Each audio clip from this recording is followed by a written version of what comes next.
Okay, what's going on, everybody?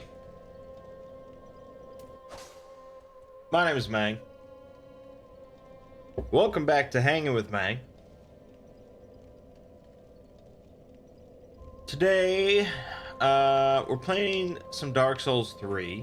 This is with the Cinders mod, which is sort of an overhaul of a lot of the game's mechanics. It adds a bunch of weapons and armor from like other Souls games and changes a bunch of things.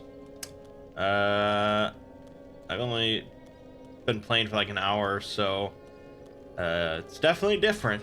I don't know if it's better so far, but it's different. And I learned that I've not played Dark Souls 3 since getting an ultra-wide monitor, and I learned that this game does not natively support ultra-wide resolutions, which is pretty nuts, to be honest. That doesn't make me too happy.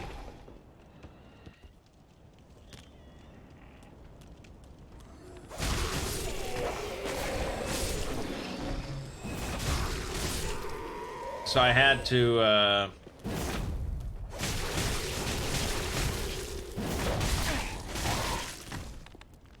I'd use like a mod, which of course doesn't work right, or doesn't work perfectly.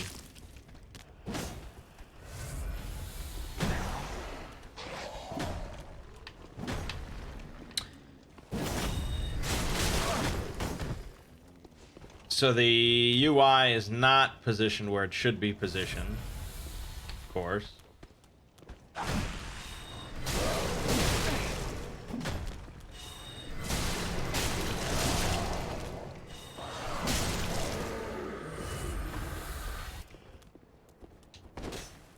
Hopefully, you know, as time goes on, ultra wide becomes the way to play. But I don't think even Sekiro supports native ultra wide, so it's all just sort of baloney shit.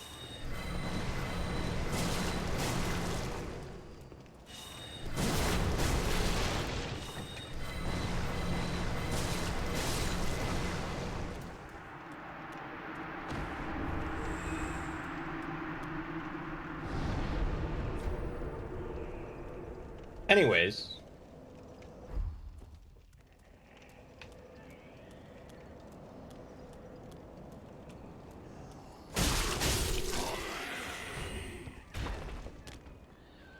we got things to talk about, so let's talk. This week on this channel, we had Baldur's Gate 2 Enhanced Edition. We had Disco Elysium. And I actually, I got some sad news. I mean, maybe not everyone considers it sad, but I do.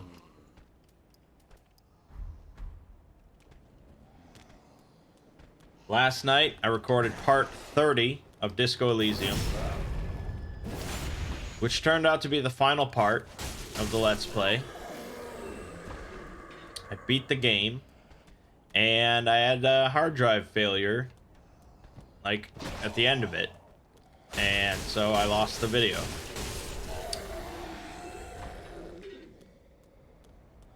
That really bums me out.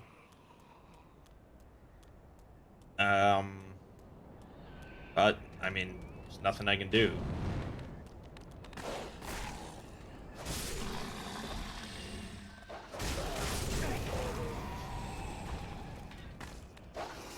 So, I mean, if you are following along with that Let's Play, I just encourage you to get the game yourself. Buy that shit. Beat it. It's all good. But if you weren't following, I mean, you know, I talked about my opinion on the game at the end, but basically, I think it's an absolutely incredible achievement in like video game writing. I don't think any writing in a video game comes close to touching Disco Elysium, at least as far as I know. Um, Really just a stupendous experience. Can't wait to play it again. Um,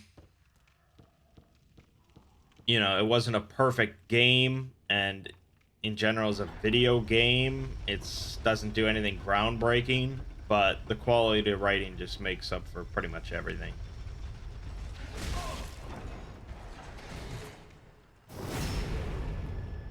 So, sad to say, you'll not see me actually beat that game, but that's life. It's happened before. I'm sure it'll happen again.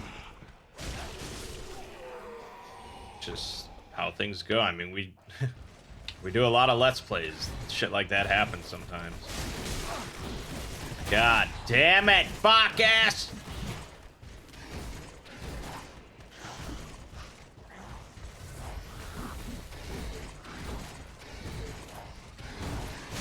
This is not.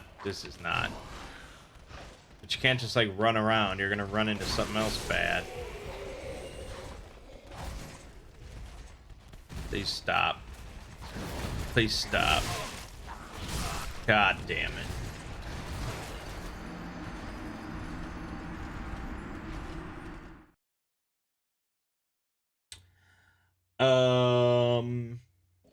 Yeah.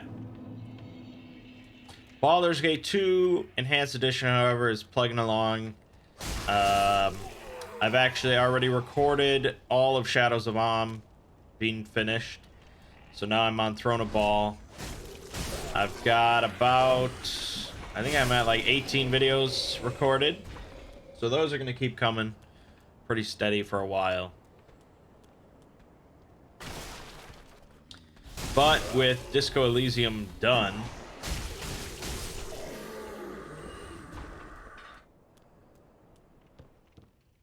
like I said, I guess we're going to move on to, well,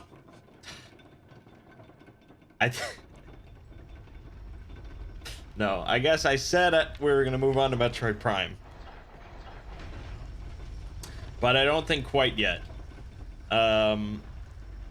My brother was telling me how good A Plague's Tale is. He's been playing that. And I had planned on playing that at some point. I finally purchased it. On the Steam sale. And so I'm like, okay, I'll just play through it on my own. But it's like, maybe make a good little Let's Play. So I think we'll do a Let's Play of Plague's Tale. And then after that, it's possible we'll move on to Metroid Prime.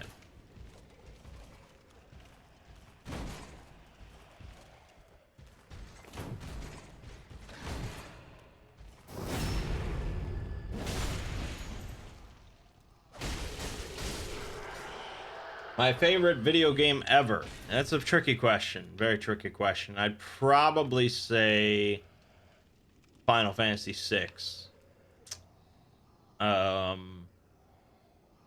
But Baldur's Gate 2 is very much up there. And Fallout 2 is very much up there. And Bloodborne is very much up there. So, in general, I say Final Fantasy VI, but I mean, it depends on the day, I guess.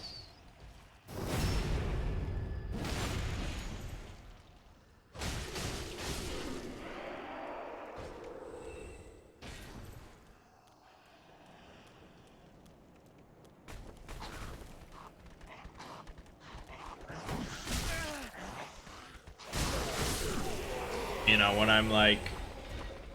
I'm into Final Fantasy VI, it's like, oh my god, how good is Final Fantasy VI? But it's like when I'm into Baldur's Gate 2, it's like, holy shit, this is the best game ever. And then it's like, when I'm into Fallout 2. It's like, oh man, look at this game. It bounces around, but yeah, among those.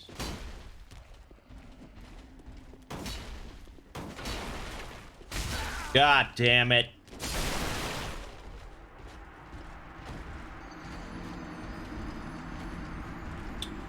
So that's pretty much what's going to happen as far as Let's Plays are concerned. It's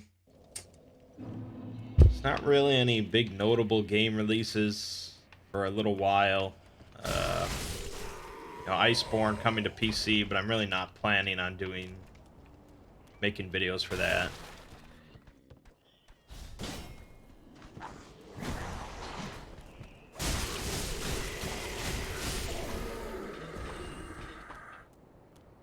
So that'll be that. Over on the Exploring series, I released a video on... Give me a second, I'll think of it. I will think of the video. Was it, it was before Beholders and after Aboleths.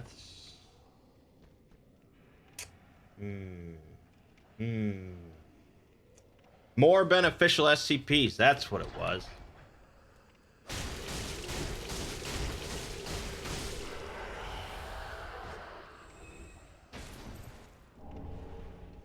Never played any Final Fantasy games, no idea what they're about. Would I recommend them and explain what the hell they are? Wow. I didn't know that was really possible to not know about them Final Fantasy games. Well, there's no single definition anymore of what a Final Fantasy game is. In general, they're role-playing games, but, you know, so is Dark Souls, and you wouldn't say Final Fantasy is like Dark Souls. Final Fantasies, like, 1 through 10 are turn-based role-playing games. You know, you've got your characters standing on one side, the enemies stand on the other side, you input commands, and in turn, every combatant carries out those commands. Final Fantasy 11 and 14 are MMORPGs, much like World of Warcraft or whatever. Final Fantasy 13 or 12, 13, and 15 are more action role-playing games. It's no longer turn-based. Everything happens in real time, but you're still, for the most part, inputting commands. With 15 being the most sort of action-oriented. They're all very fantasy-themed, but they generally involve, like, sort of technology aspects, like steampunk and things like... Not steampunk... maybe that's the right word. It depends on the game. They don't have a shared story. Every game is its own story, its own continuity. Generally, its own setting, so you don't have to play 3 to understand 7 or anything like that. Would I recommend them? That depends if you like role-playing games in general. There's some of my favorite games. I've done Let's Plays of pretty much every mainline Final Fantasy game. If you like turn-based role-playing games, Final Fantasy 5, 6, 7, 10 are all very, very good. 9 as well. If you're just looking for the newest one, Final Fantasy 15 is very decent. It's a fun game. It's different than other ones, but it's fun. The MMO, Final Fantasy 14, is very popular. A lot of people play it. But it's not like... It's hard to really even consider it part of the series because it's just its own thing. They're games that are very near and dear to my heart, but they're not for everyone, I suppose. I'm planning on potentially doing an exploring series, starting with Final Fantasy 1, where I sort of just do like a structured let's play of the game and explain all the different mechanics and go through the story and stuff like that. So that's not coming anytime quite soon, but that is a plan I have. Partly because I love those games so much.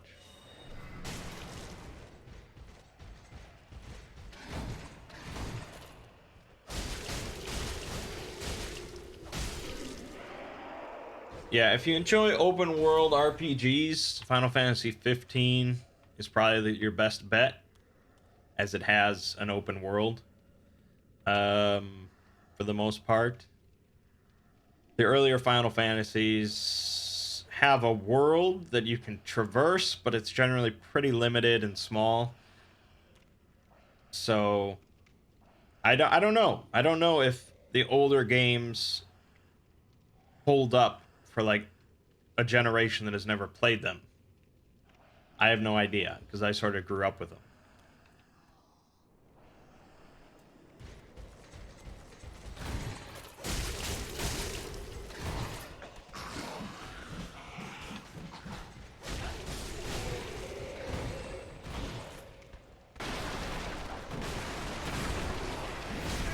God damn.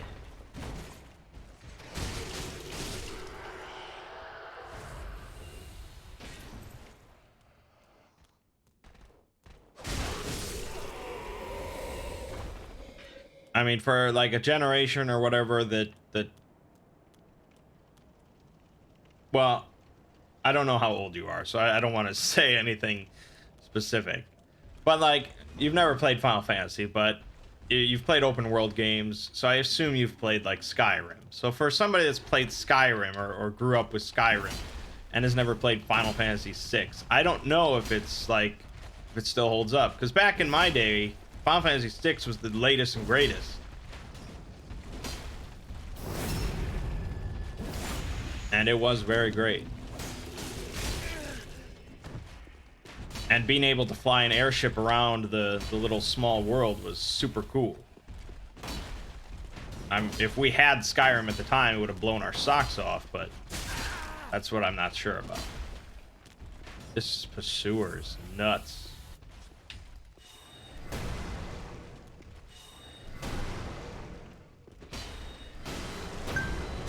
Dead. Ah, it's tough.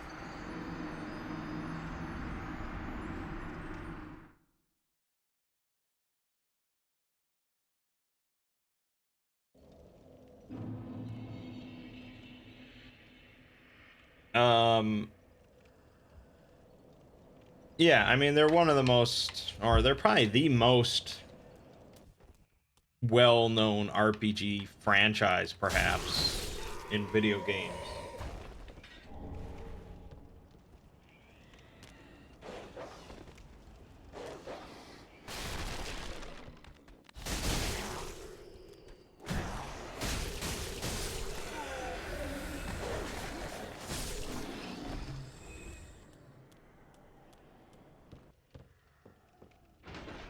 Anyways.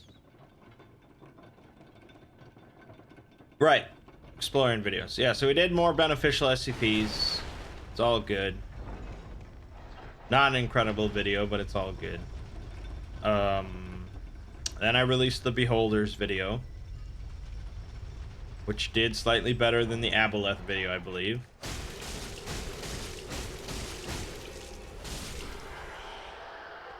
So, like I said, the first couple videos, you can't really gauge the popularity of a series.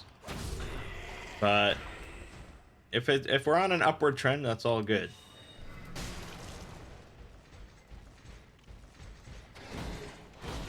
Then this week I worked on Christmas SCPs. Yes, there are various SCPs connected to the holiday of Christmas.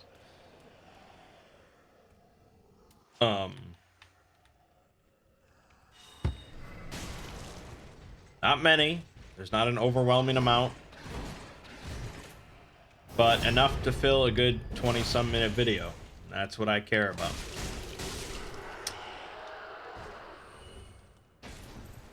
It's a video that I'm pretty happy with, but we'll see if people actually care for it.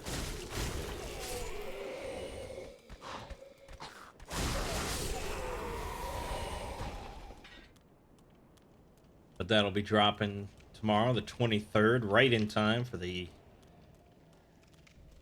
Xmas.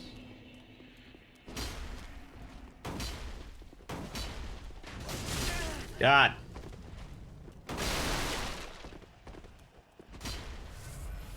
His heal is so little.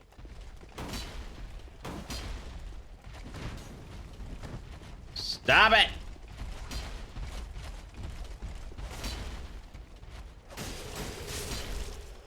I can't.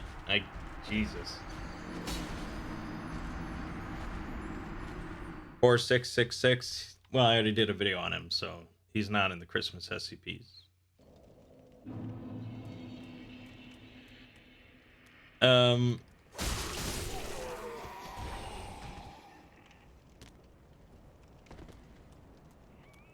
then I thought, like, I should do, like, some sort of Christmas themed reading or audiobook.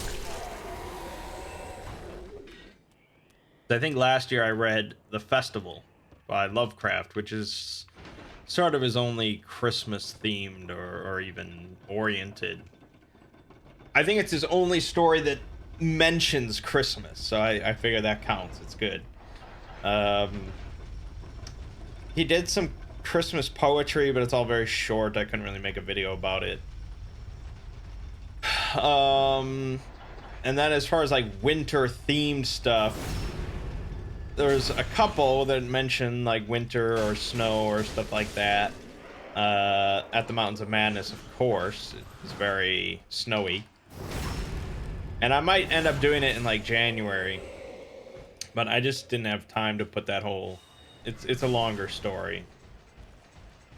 So I think I'll just let it lie and whatever.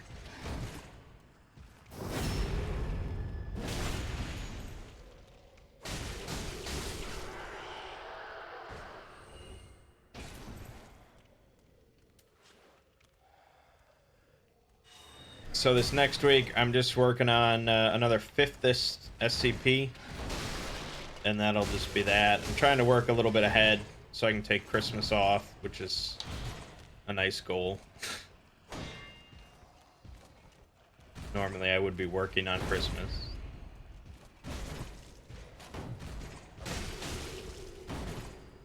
Stop it!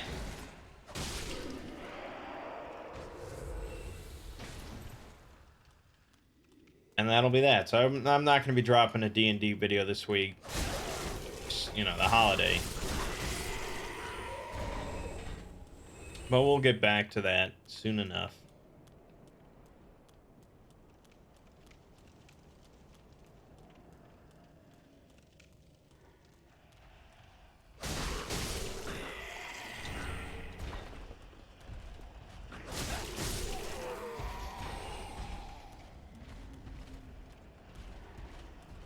Why is he standing still?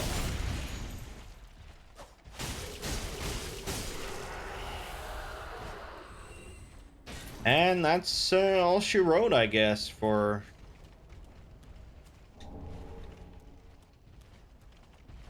the exploring series. We're gonna end the year with a 5th this video.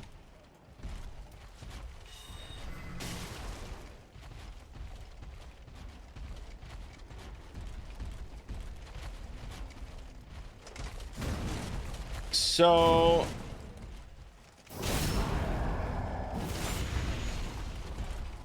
let's talk about a little role manging, as is our wont.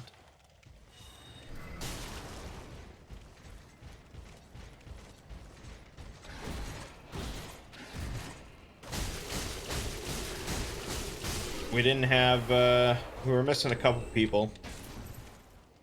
So it was just myself, Thomas, and Gyro. Saving the planet. Please stop it.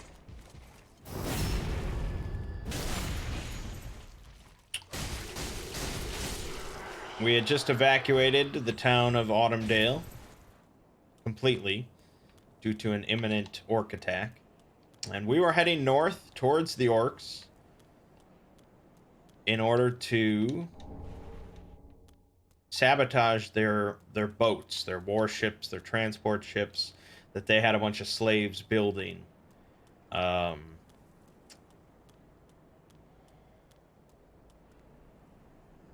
And we were going to sabotage them so they couldn't sail south to Blue Cape and launch their attack.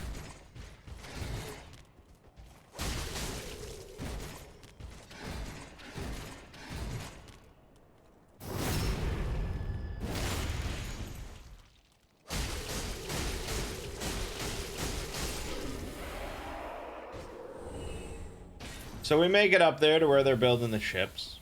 They've got this little camp set up with a palisade. There's like 40 some orcs there. They've got 50 some slaves working on ships. They've got a few transport ships built. They've got a warship built. They're working on building more warships. All that good stuff.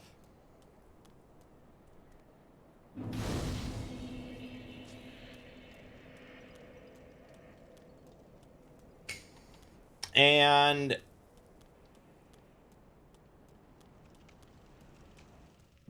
what the fuck?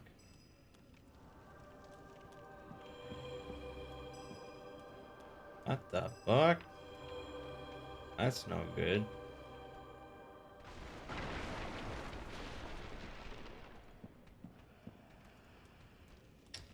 You know, I have this problem sometimes where I tend to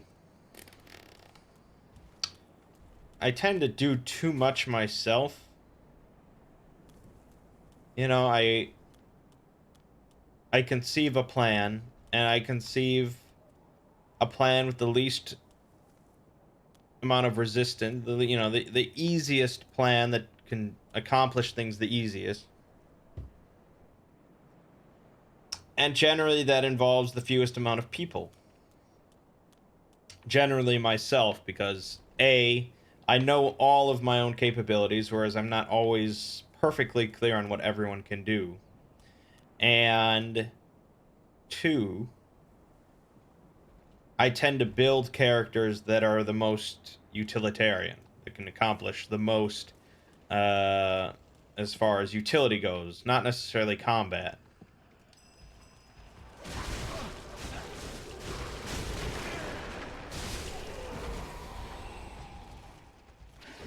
Which generally makes me a pretty good fit for carrying out certain plans outside of combat. And indeed, avoiding combat in the process. So, I mean, the upside of this is that we generally accomplish a lot of things we set out to do. Because I'm, you know, I make these plans, they generally succeed, and it's all good. The downside is not everyone really gets to be involved. And I know it's not a great thing, but that's just how it goes a lot of the time.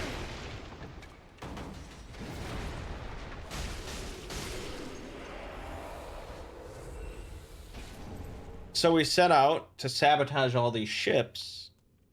And, you know, I ended up doing the whole thing myself.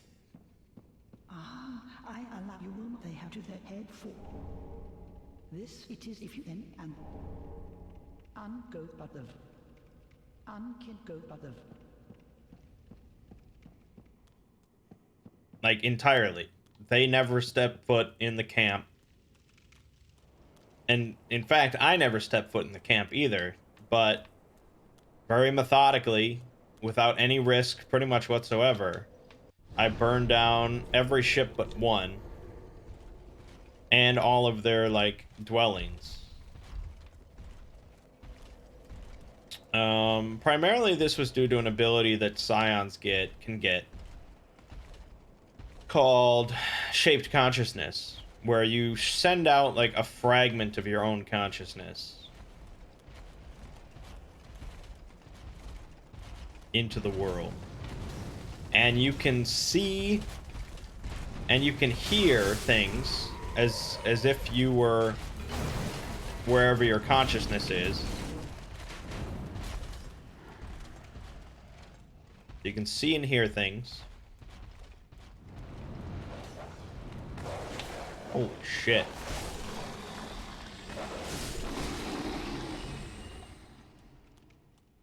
And you can use psionic powers as if you were where your consciousness was. So it's a perfect little scout, is what I'm saying. And it allows me to do a lot of things that A, I wouldn't normally be able to do, and two, do a lot of things without risk, because if the consciousness gets attacked, nothing bad happens to me whatsoever. Now, I think technically there might be some rules for these sort of conjurations.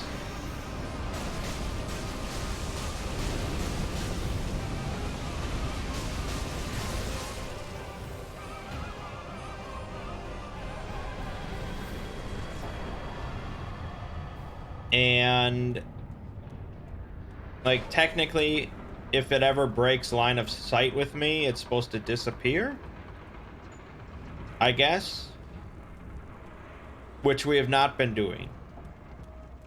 I mean, that would certainly be a nerf to it, but by those same rules, I would also be able to fly with the shape, like the shape consciousness could fly wherever it wanted. It's not bound by gravity or anything, which would be a big buff to it. So I don't think Ziggy is aware of these things. It's sort of a horse apiece. I mean, right now it's not. He's bounding it by gravity, so I can't fly with it. It's a trade-off. For now, we'll just leave it. But yeah, I was able to send the shape consciousness in. It went around to the ships. It went in the ships. And then I have another ability I can use whenever I want called Psionic Spark. It allows me to light objects on fire. I can also conjure like flasks of oil if I really wanted to speed up things. But I just went around in Psionic Spark and set ships on fire and set their homes on fire. And they attacked me several times.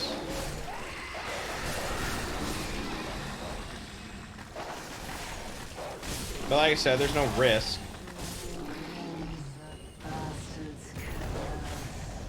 It took me like a day.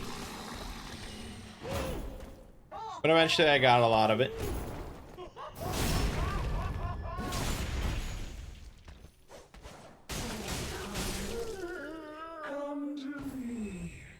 In the end, I got every ship except for one, which all the orcs crowded into.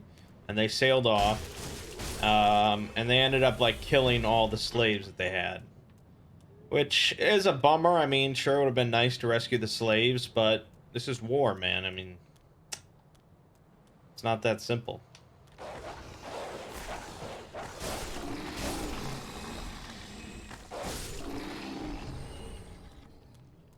And then we decided, I mean, I talked last time about how it seemed like we were rushing into Mordor to fight Sauron and stuff. Like it was all happening too fast.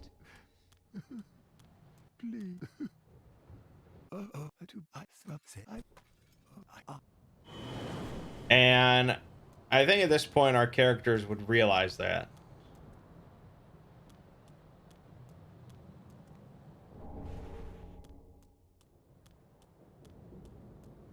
It's like, okay, we could march further into Zuknul.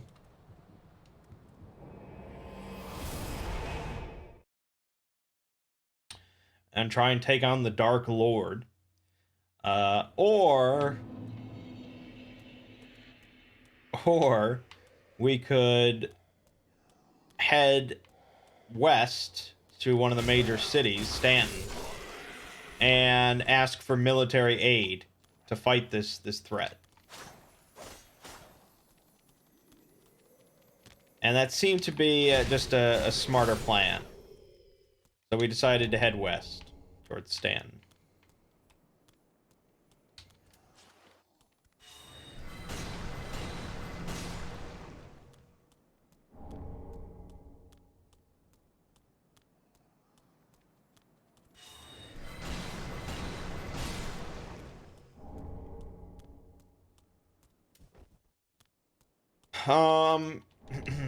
And then on our journey, which was mostly uneventful, we rolled a bunch of luck dice and we avoided all combat encounters.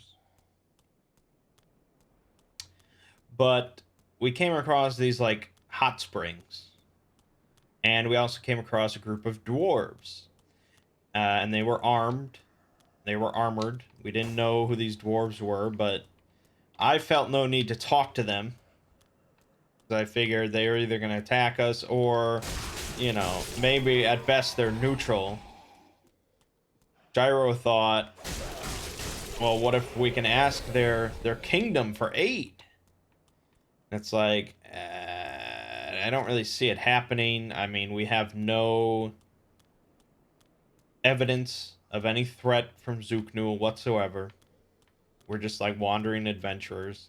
And we can't even claim like, oh, well, Stanton is sending military aid. This is a great threat. Even they're sending their army. Will you send your army as well? Like, nothing. We have nothing.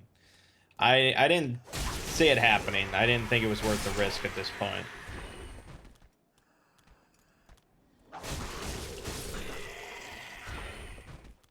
She was insistent, though, because I guess she spoke Dwarvish, so she really wanted to talk to the dwarves. And it's like, okay, well, if she goes alone, Ziggy, her husband, is not just going to have them all attack her and stuff, so fine, she can go talk to him. Thomas and I decided to sit in one of the hot springs. And it turned out to be a magical hot spring. Ziggy had like a little sort of bag of many effects list that he busted out, and we got to roll on this little list. It was a D50 roll instead of a D1000. And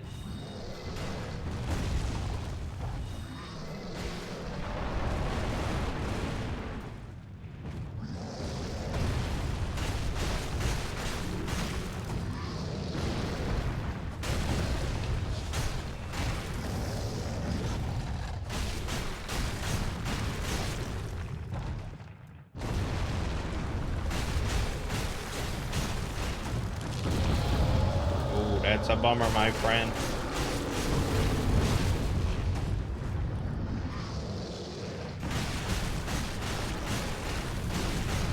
So much health. Oh, nice.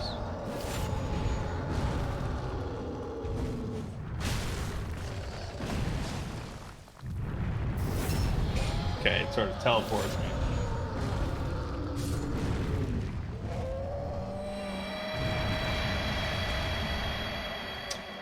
So anyways, she talked to the dwarves. Apparently they were on their way to Midas or something for some purpose. There was some trouble in Midas they were heading towards. And they had been through Stanton. Stanton's fine, so it's all good. She told them about the threat from Zooknul, and they're like, oh boy, that's bad. And then they went on their way. They gave her like some map that's sort of like, it's not really clearly written or clearly drawn map. So it's going to take some time for me to like decipher it, but I'm working on deciphering their crazy map that they gave us.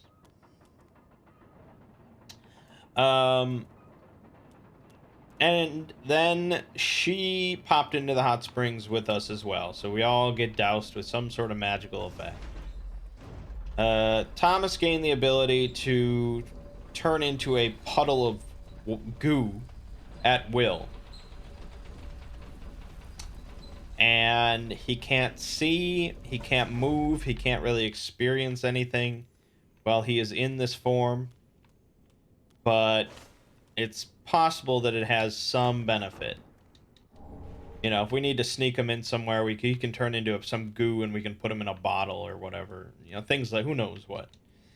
He can definitely take damage while in that form, thanks to a little experiment we did. I gained the ability to levitate constantly 1 millimeter above the ground, and I was incredulous that we would even notice 1 millimeter off of the ground. Ziggy's like, oh, you feel taller, and it's like, you would not fucking notice 1 millimeter. It's absurd. And then like Gulk, like noticed, he looked down, he saw that I was 1 millimeter off the floor, and it's like, I don't think you would even, I can't imagine you'd even be able to tell. If it was a centimeter, okay, fine, but a fucking millimeter? And it's like, I don't even know if that would ever, I can't imagine it ever doing anything of any note.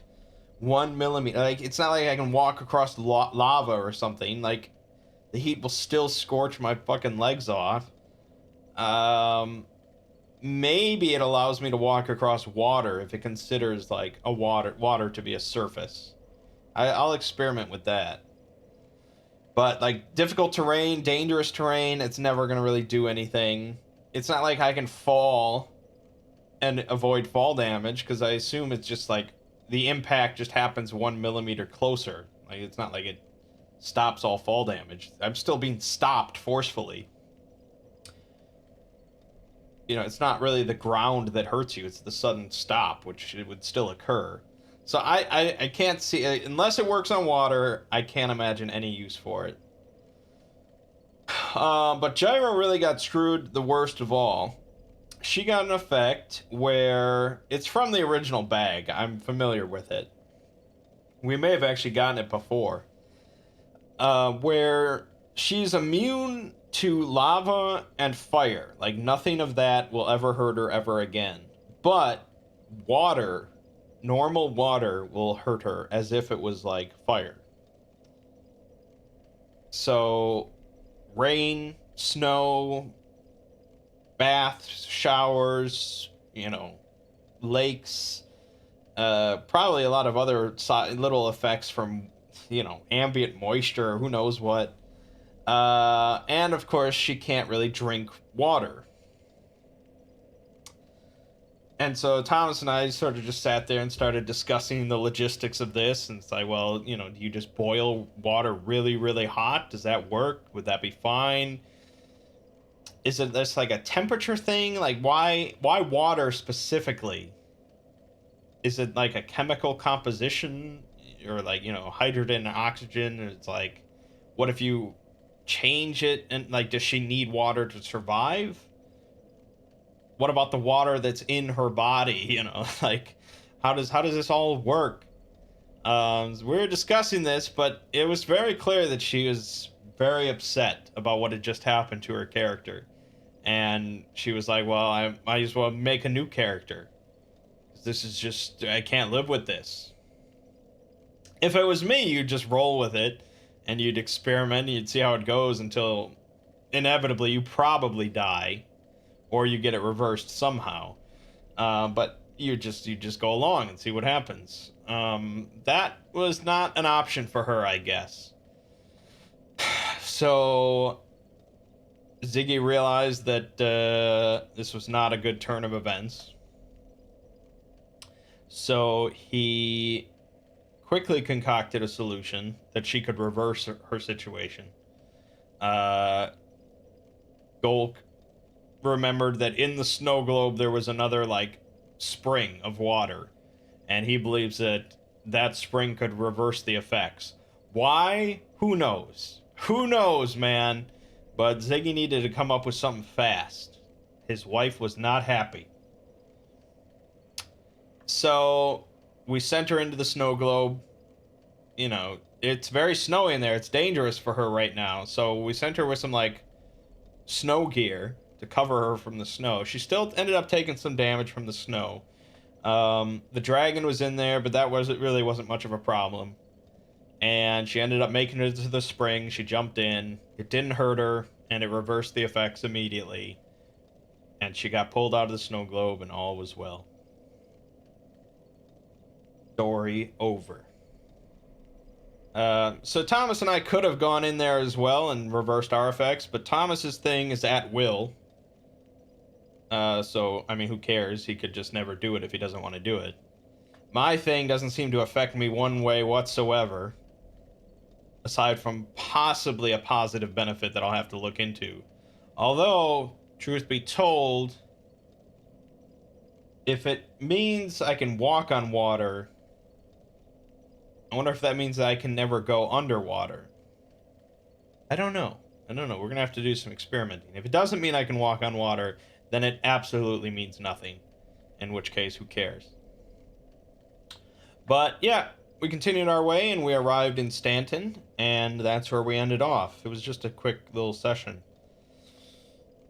We'll be picking it back up next week after Christmas, I assume. And we'll ask the Lord Mayor of Stanton for military aid. He probably won't accept immediately. We're going to have to do some other task or some RPG nonsense for him. But once we get Stanton's military aid, it's still probably not going to be enough. We'll have to go to Blue Cape or something.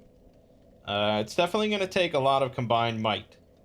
This is a big deal. This is the Dark Lord. And it's just funny because it sort of feels like a Demon Lord campaign. Especially the pace of it. But it's not.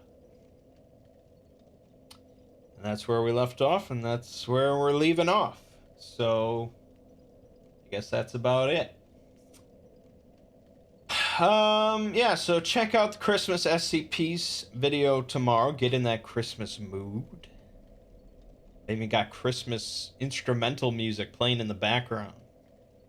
It's slowed down by like 40% or something like that, so it still sounds a little like sort of haunting, I guess. I thought it was a good compromise. I liked it. But it's all sort of nice Christmas imagery in the background. And more Baldur's Gate 2. And we're going to start up a Plague's Tale this week. Should be all good. For those that have been following Mangg's LPs this year, wish you a Merry Christmas, Happy Holidays, Happy Days of the Week, Happy New Year, all that good stuff. It's been a good year. And I hope it's been good for all of you as well. So my name is Mangg. This has been Hanging with Mangg. I'll see you fine folks next week.